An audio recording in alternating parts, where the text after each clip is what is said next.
Welcome to Chitrayan Art Academy.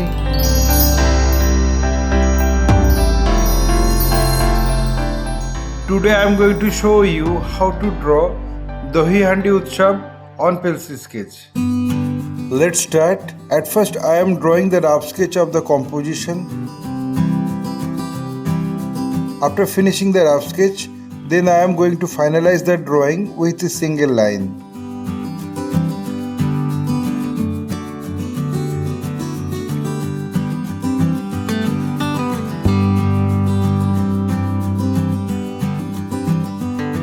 My earnest request to the viewers of my channel, watch this video till end.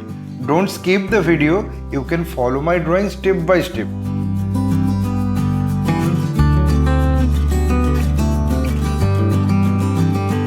If you are enjoying my work, then please click the like button, subscribe and share my channel and press the bell icon to get regular notification for upcoming video.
Having finished my final drawing, I apply the color accordingly on next episode. My only advice to you, practice every day because practice makes a man perfect. Feel free to tell us which type of painting you need to watch in our channel. Hope you like this video. If yes, then like, comment, share and subscribe my channel for upcoming video. Your support will encourage us to produce new variable instructional video. Again, thanking you very much. Keep supporting us. Have a nice day.